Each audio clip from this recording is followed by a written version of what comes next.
تعودنا نشوف مسجد بالسعودية ولا حديقة أو مشروع تنموي، لا، اليوم اللي بنشوفه في اندونيسيا جاكرتا شيء ما يطري على بال أي واحد فيكم. خلينا نشوف. انتظر السقهاتي، هذا هو جاء، بنروح أنا وياكم. أهلين سقهات. عليكم السلام. شو يا جماعة، شو جامعة الإمام. باري. شو يا جماعة، حراس من جامعة الإمام، هذه هي. شوفوا جامعة الإمام. السلام عليكم. شرفنا بك. الله ينور ايامك يا جماعه. حتى في علوم اداريه. السلام عليكم.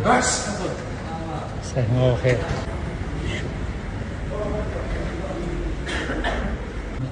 خريجين هذول خلاص ما شاء الله.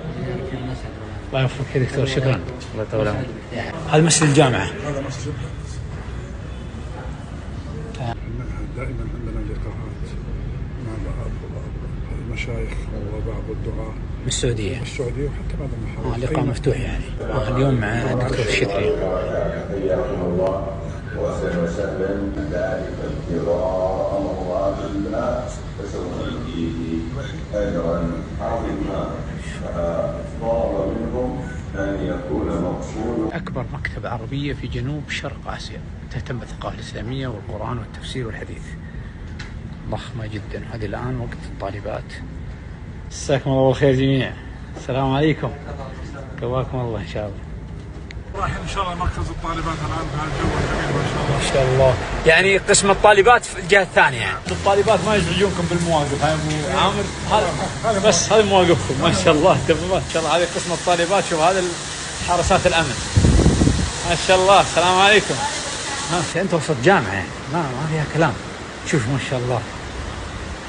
شوف يا جماعة، هذا هيكل مبنى الطالبات. الجامعة فيها قسمين: حرم الجامعة للطلاب وفصولهم، هنا حرم الجامعة للطالبات وفصولهم. هذه يعني معلمات قسم الإعداد اللغوي، وهذه الطالبات. السلام عليكم. الإعداد اللغوي للغة العربية. السلام عليكم. كيف الحال؟ طيبين؟ عيادة طبية. السلام عليكم دكتورة، كيف الحال؟ الحمد لله ما شاء الله. كل شيء متكامل. لحظة يا جماعة، لحظة، أنا أحسب إنه معهد واحد. لحظة، الآن في 4 معاهد. هذه خريطة اندونيسيا. أيوة. هذه الخريطة جاكرتا. هذا اللي لنا فيه. اي نعم، جاكرتا. سورابايا. في معهد سورابايا. اي نعم، في ميدان. هذا. نعم. وهذا بندر تشيه اللي هو الرابع.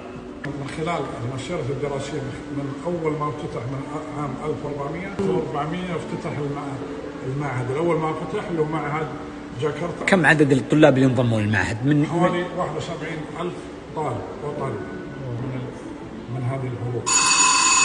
وكذلك يعني حلو الجرس صح. والمخرجات الحمد لله يعني من هذه الأعداد الطيبة، رجال الدولة وأصحاب مناصب وعلماء ومدراء. السلام عليكم ورحمة الله وبركاته.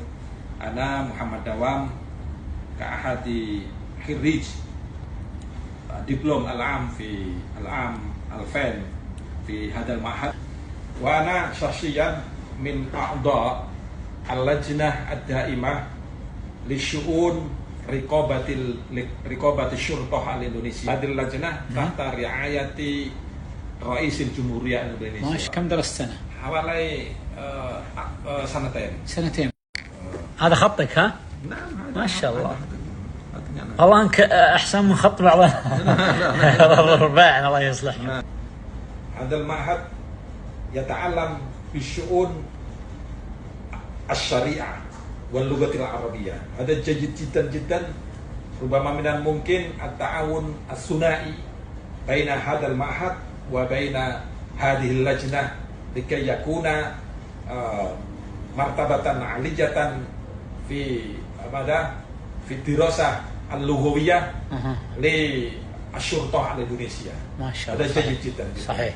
نسيت معلومة بقول لكم. شفت الطلاب والطالبات اللي في المعهد ترى يدفع لهم مكافآت زيهم زي الطلاب اللي عندنا في السعودية. هذه ثمرة التعاون الثقافي والعلمي بين السعودية وإندونيسيا، وغير كذا يعني ساهم بشكل كبير جدا في نشر العلوم العربية والإسلامية وتأهيل كفاءات يعني يكون لها دور بارز في القضاء والاقتصاد الإسلامي اللي موجود في إندونيسيا.